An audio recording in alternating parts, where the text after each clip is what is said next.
কন্ট্রোলারের এই যে 8টা পিনের পোর্ট আছে, যে কোনো একটা পিনকে আমি আউটপুট পিন বা ইনপুট পিন হিসেবে কনফিগার করব। How to configure it as an input pin or output pin? Simply you write a logic 1 in the DDR register or 0 in that corresponding bit of the DDR register. If you send a logic 1 to that, per se, to the D5 bit of the DDR register, if you write a logic 1 in the D5 bit of the DDR register, then that particular pin will act as the output pin. If you send a 0 to the DDR register, then that particular pin will act as the input pin. Okay, so that is the thing. Now for input pin, the data will be available in the pin register, not in the port. When you want to send data to the outside world, you have to throw data to the port. But when you want to receive a data from the external world, you have to receive it through the pin register. So that is, this diagram will make everything clear. How? Actually, when you write a logic 1 to the DDR bit, then that particular port pin, port bit, okay, port bit of the port register will be connected to the tri-stated gate, and that will be connected to the microcontroller port pin. So a tri-stated gate exists between the microcontroller port pin and the corresponding bit of the port register. So okay, so when we send a logic 1 to the DDR bit, the tri-stated gate will be active, logic 1 will be there, tri-stated gate will be active, and that port data in the bit will be passing to this and will be available at that particular pin. And one more thing will happen, that when you write a logic 1, not only that the tri-stated gate will be connected here, will be active, but this switch will also be closed. So that switch will also be closed.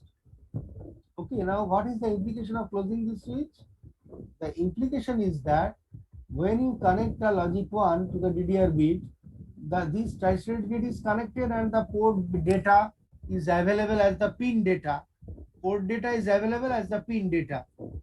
At the same time, parallelly, as the switch is closed, the plus VCC, it is the internal voltage, not external voltage.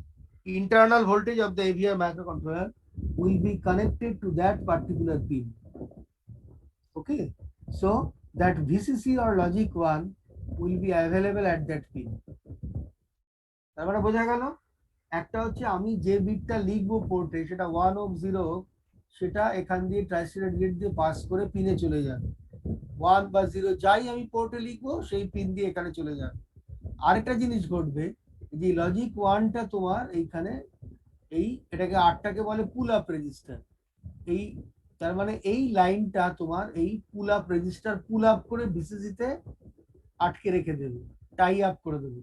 So some logic 1 will be available at that particular pin. So it is very contradictory in nature then. কারণ তুমি যদি এখান দিয়ে একটা 0 পাঠাও, তাহলে সেই 0টা এই পিনে যাবে। আবার এই লজিক 1, এই ভিসিসির জন্য একটা লজিক 1 আমি এই পিনেও পাবো। তাহলে কোশ্চেনটা হচ্ছে যে ভিসিসির জন্য যে লজিক 1টা আমি পাবো, সেটা সেই লজিক 1টা এখানে পাবো, নাকি আমি একটা 0 থ্রো করেছি বলে এখানে পাবো? 0 পাবো। Which one will be available? This 0 coming from the port or the logic 1 coming from the VCC? Which one will be available? Strictly, truly speaking, we will get the bit logic 0 which is available from the port. That logic 1 now will be overpowered actually. তার মানে এখানে যেটা ব্যাপার, আমি এতক্ষণ ধরে ওটাই বলছিলাম, তোমরা ফোন টোন করনি, এতক্ষণ ধরে বকবক করেছি। There are two type of logic available. One is a weak logic, another is a strong logic. Now VCC, it is a weak logic. তুমি যদি পিনটাকে ফ্লোটিং রেখে দাও, ওপেন রেখে দাও, that we will always get a logic 1 at that pin. Multimeter দিয়ে তুমি এখানে measure করো, তাহলে তুমি লজিক বলো।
Now I think it's visible.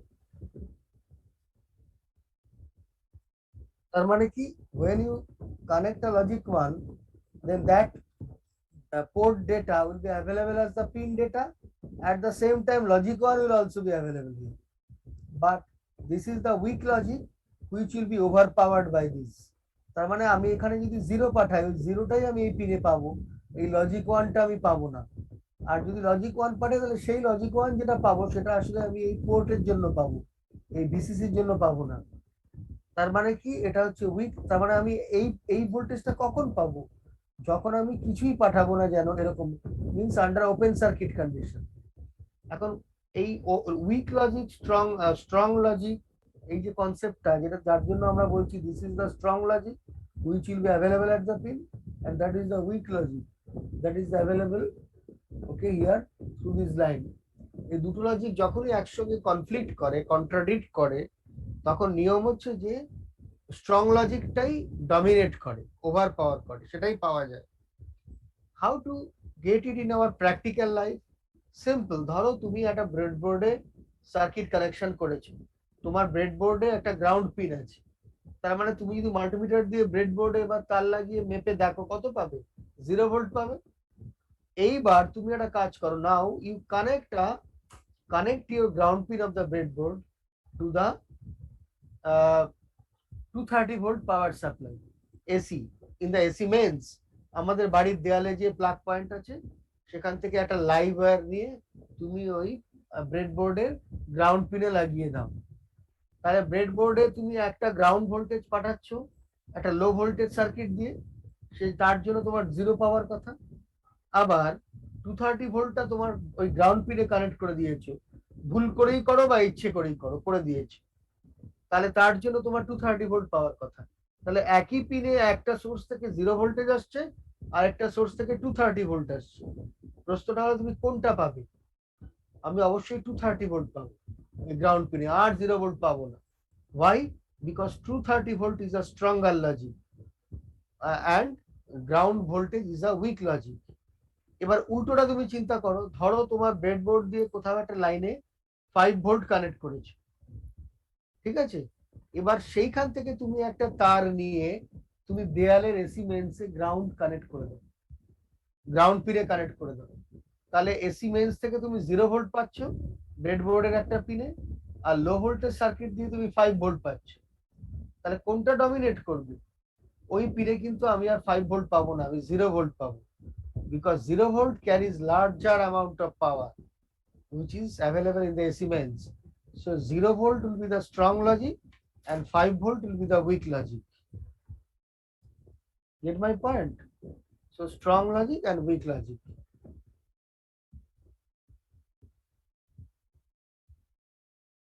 ঠিক আছে? তার মানে এই কনসেপ্টটা স্ট্রং লজিক, উইক লজিক, এইটা তোমরা তোমাদের পার্ট 1 এর এই সাবজেক্টের পার্ট 1 এ পড়বে। when you study VHDL, তোমরা যখন VHDL টা পড়বে, this is another programming logic, সেখানে তুমি পড়বে এই লজিক স্টেটের কত রকম ডিফারেন্স আছে। তোমরা স্ট্রং 0 পড়বে, উইক 0 পড়বে, স্ট্রং 1 পড়বে, উইক 1। এতদিন ডিজিটাল সার্কিটে আমরা কি পেয়েছি? জাস্ট দুটো স্টেট, 1 আর 0। আরো একটা পেয়েছি, সেটা হচ্ছে Z, that is the high impedance state. আরো একটা পেয়েছি, দ্যাট ইজ ডোন্ট কেয়ার, যেটাকে আমরা এক্স দিয়ে লিখি। এছাড়া আরো কিছু পাবে, স্ট্রং পাবে, উইক পাবে, স্ট্রং 1, উইক 1, স্ট্রং 0, উইক 0, এরকম নানা রকম পাবে আর কি, যখন তোমরা ভিএইচডিএলটা ওই ক্লাসে ওই পার্ট 1 এ পড়বে। এখন ওই ওটা তো তোমরা ওই পার্টে পড়বে আর কি। তাহলে এখানে আমরা দেখতে পাচ্ছি যে this is the weak logic that will be overpowered by the content of the port bit, port register, and that strong logic will be available at the pin. বোঝা গেল? Any doubt? If you want to ask any question, obviously you are free to ask question without any hesitation. Okay, now we want to send logic 0. So what happens? If we send the logic 0, then what happens, you see, then this tri-stated gate will be inactive. এটা এই গেটটা কিন্তু disable হয়ে যাবে, তখন এই পোর্টটা কিন্তু port রেজিস্টারটা আর পিনের সাথে কানেক্টেড থাকবে না, পোর্ট রেজিস্টারটা আর পিনের সঙ্গে কানেক্টেড হবে না। তখন কি হবে, এই এই এই পিন দিয়ে আমি বাইরে থেকে একটা ডেটা ইনপুট করে দিতে পারবো, কিন্তু সেই ইনপুট ডেটাটা কিন্তু আর পোর্টে পাওয়া যাবে না। কেন? পোর্টটা তো ডিসকানেক্টেড হয়ে গেছে by this inactive state of tristated gate. তাহলে ইনপুট ডেটাটা কোথায় পাবো? আমি পিন রেজিস্টারে পাবো। When we write a 0 in the DDR, the port X pin act as an input and the data will be available in the pin register. So we have to read the pin data. তার মানে output করলে port register আর input হলে pin register. এটা একটা বিশেষ জিনিস যেটা তোমাদের 8085 মাইক্রো প্রসেসরে ছিল না।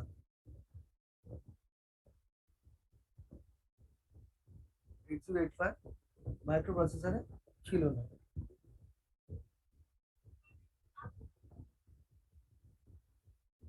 ঠিক আছে, এই ব্যাপারটা মাথায় রাখলে আমরা যখন প্রোগ্রাম লিখবো, আমরা কাল থেকেই প্রোগ্রাম লেখা শুরু করবো। আর আজকে তো আর হবে না বলে মনে হচ্ছে, দেখছি তখন কাজে লাগবে। এবারে দেখছি সেটা হচ্ছে যে এই যে তোমার আমাদের এটা একটা আরডুইনো মেগা 2560 আছে। There are 54 number of digital pins available in that microcontroller. These Most of these digital pins are available at those terminals. These are the green colored pin. Okay, এখানে যে পিন নাম্বার গুলো দেখছো, যে number 13, 12, 11, 10 এরকম নানা রকম, 14, 15, all these such 20, 21, হ্যাঁ, এখানে আরো পিন নাম্বার আছে, পিন নাম্বার 22, 24, 26, 28, এদিকে 31, 33 এরকম, এদিকেও তোমার 23, 25, 27. So these are the different pin number. এই পিন নাম্বার গুলো কিন্তু Arduino board এর number. These pin numbers are given by the manufacturer of the Arduino board. These are not the actual pin number of the microcontroller. The actual pin number of the microcontroller at Mega 2560 microcontroller is different. সেটা কিন্তু আলাদা। তাহলে Arduino বোর্ডের pin number আর মাইক্রোকন্ট্রোলারের pin number, তাদের মধ্যে কিন্তু একটা রিলেশন আছে, একটা পিন ম্যাপিং আছে। এই রিলেশনটা কোথায় পাবো আমরা? আমাদের তো জানতে হবে যে মাইক্রোকন্ট্রোলারের কোন পিনটা আরডুইনো বোর্ডের কোন পিনের সাথে connected. How to know this thing? You will get it either in the data sheet of the AVR Arduino board, or we can get it in the net also. নেটে গুগল সার্চ করলেই আমরা পেয়ে যাব, এটা কোনো ব্যাপারই নয়। আমি আমাদের প্রোগ্রাম লেখার সময় যখন যেখানে যেরকম দরকার সেটা তোমাদের দিয়ে দিচ্ছি, সেটা কোনো অসুবিধা হবে না। কিন্তু তোমরা যদি অন্য পিনে প্রোগ্রাম লিখতে চাও, তাহলে নেটে গিয়ে তোমাদের আরডুইনো মেগা 2560 এর সাথে মেগা 2560 পিনের একটা ম্যাপিং এর টেবিল পাওয়া যায়, ওই টেবিলটা দেখে নিতে হবে। ঠিক আছে,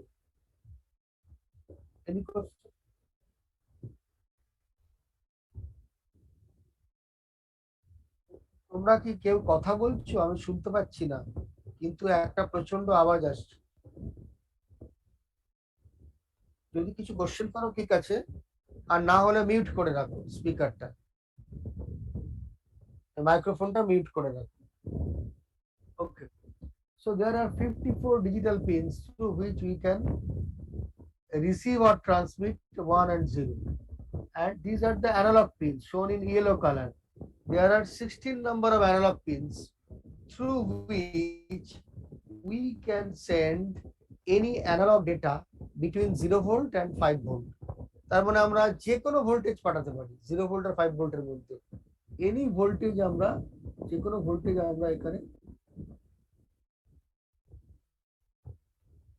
পাঠিয়ে দিতে পারি। যে কোনো ভোল্টেজ এই পিনগুলো 16টা পিন আছে, যে কোনো একটা পিনে পাঠিয়ে দিতে পারি।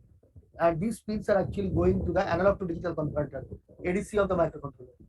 Okay, so this analog voltage in the scale of 0 to 5 volt will be converted into the digital form using how many bits? 10 bit. 10 bit digital data will be available inside the microcontroller. Okay, inside the ATmega microcontroller. তার মানে এক একটা এই যে 16টা pin আছে, pin A0, analog pin A0, analog pin A1, analog pin A2, analog pin A3, এরকম 16টা অ্যানালগ পিন আছে আপ টু A15, A0 থেকে A15। এর মধ্যে যে কোনো একটা পিনে আমি 0 থেকে 5 ভোল্টের মধ্যে যে কোনো অ্যানালগ ভোল্টেজ বা কন্টিনিউয়াস ভোল্টেজ পাঠিয়ে দিতে পারবো। পাঠালে কি হবে, সেই অ্যানালগ ভোল্টেজটা তোমার ডিজিটাল ভোল্টেজে কনভার্ট হবে, 10 বিট ডিজিটাল হবে। ওই 10 বিট ডেটাটা আমরা মাইক্রোকন্ট্রোলার রিড করবে, ওই এডিসি আউটপুটটা 10 বিট হবে, মাইক্রোকন্ট্রোলার সেটা রিড করবে, করে আমি 10 বিট ডেটাটা ডিজিটাল ফর্মে আমরা পেয়ে যাব। ঠিক আছে? So now we consider that if we consider the pin mapping in the net, just by going through Google search, you'll find out that the port A of the microcontroller, port A of the Atmega microcontroller is connected to these 8 pins.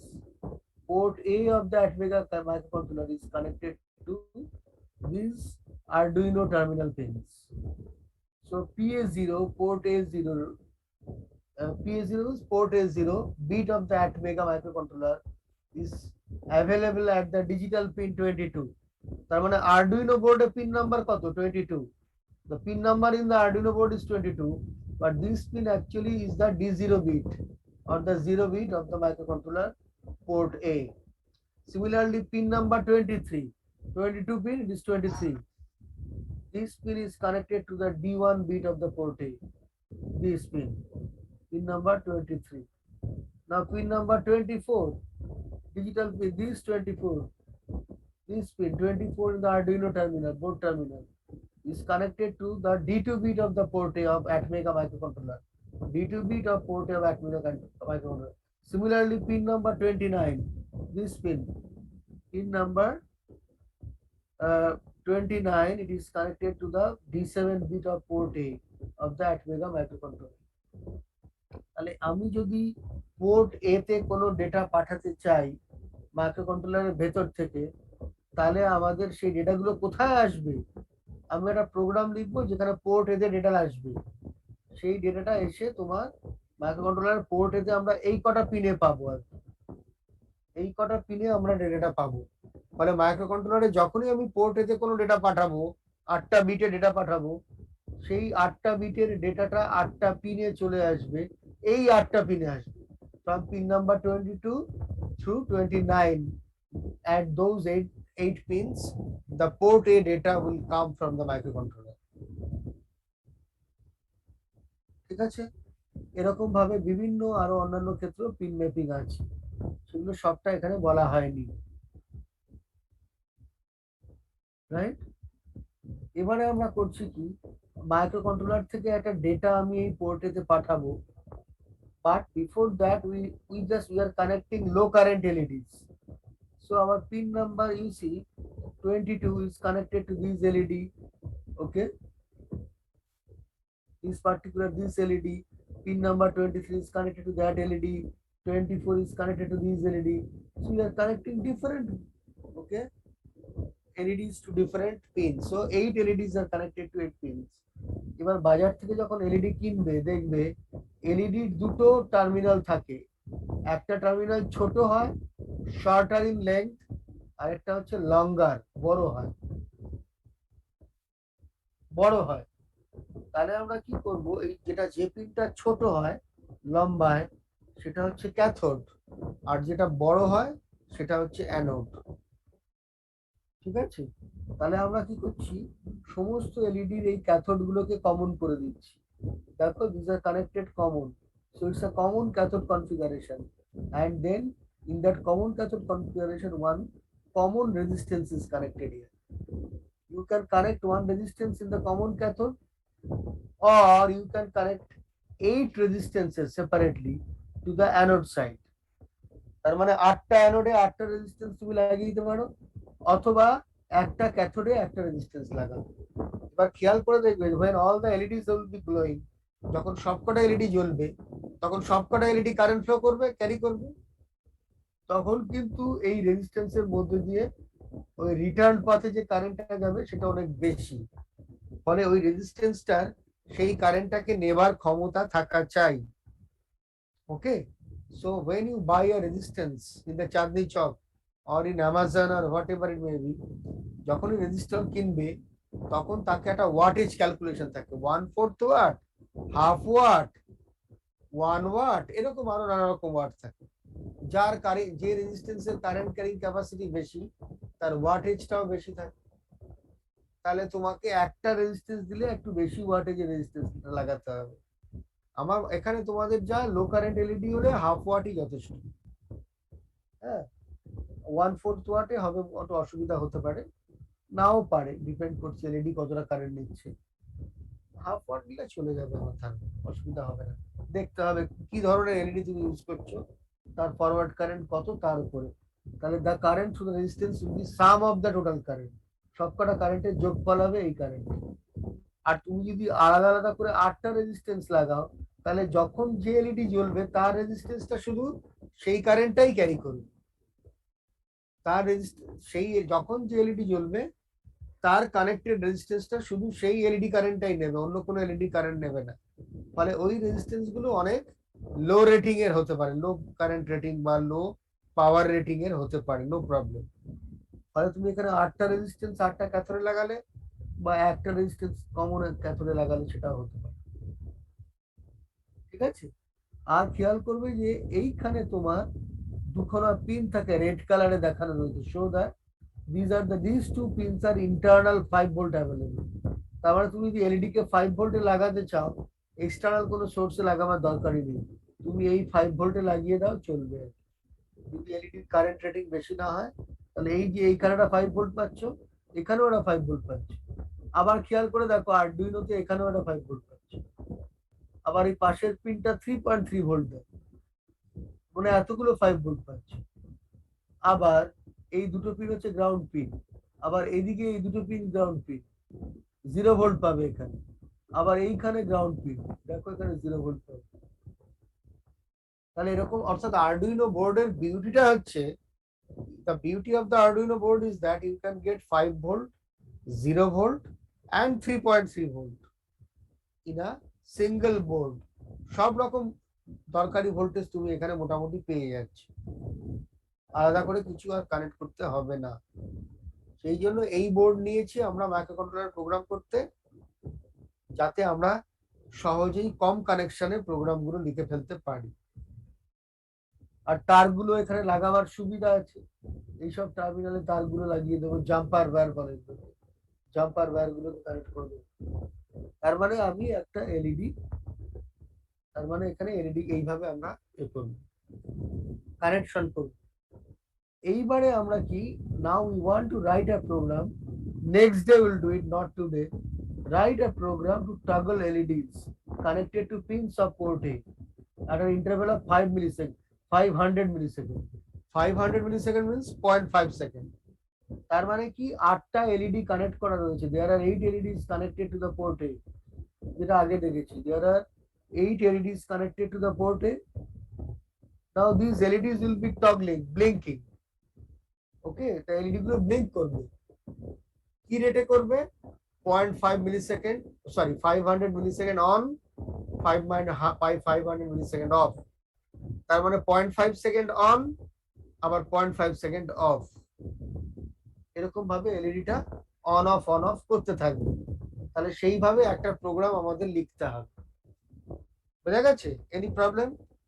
What is our objective of writing program? তার মানে 8টা LED জ্বলবে নিভবে, blink করবে। তাহলে কি আমাদের, what we want to do, I am showing you, just see one video.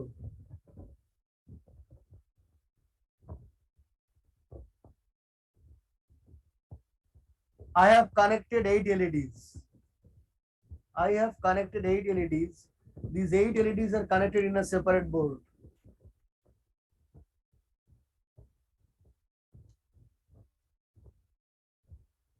See the port. This is the port. Arduino board port. These are the 8 LEDs in the board. বোঝা গেল? অ্যামাজনে কিন্তু এরকম LED board কিনতে পাওয়া যায়, দাম বেশি নেয়। আর তুমি যদি নিজে কানেক্ট করে নাও তাহলে দাম কম লাগবে, অল্পতে হয়ে যাবে। শুরুতে একটা বোর্ড তোমরা কিনে নিতেও পারো মনে করলে, 8টা পিনের বোর্ড। ঠিক আছে, এই হচ্ছে ব্যাপার। এছাড়া আমরা আরেকটা প্রোগ্রাম লিখতে পারি, দেখিয়ে দিচ্ছি। আরডুইনো বোর্ডে যে পিন নাম্বার 13 দেখছো, এখানে একটা অনবোর্ড এলইডি থাকে, এখানে একটা অনবোর্ড এলইডি থাকে। সেই এলইডিটাকেও তুমি পিন নাম্বার 13 এর বিট পাঠিয়ে অন অফ করতে পারো। তাহলে তোমাদের কোনো এলইডি কিনতে হবে না। আমি এই এলইডিটাকেও ব্লিঙ্ক করাবো পরে আর কি। এটা স্টার্টিং প্রোগ্রাম, এই জন্য আমি একটু বেশি এলইডি নিয়ে করেছি। একটা বিট নিয়ে কাজ না করে পুরো 8টা বিট নিয়ে একসাথে কাজ করলে সুবিধা বেশি, সেই জন্য আমি 8টা বিট নিয়ে একসাথে করেছি। তাহলে এইভাবে আমরা একটা প্রোগ্রাম আমাদের লিখতে হবে যাতে এরকম হয়। এটা আমরা আজকে করব না, কালকে করব। আমাদের অনেক কিছু বলতে হবে প্রোগ্রাম টুমরো। ঠিক আছে, আজকে এই অবধি। আর ক্লাস নিতে নিতে যদি কখনো ডিসকানেক্টেড হয়ে যাও, যে কিছু আসছে না, অবশ্যই আমাকে ফোন করবে, না তো আমি বুঝতে পারবো না যে আমি জানি সব ঠিকঠাক চলছে। ঠিক আছে, so up to this today, now I want to leave.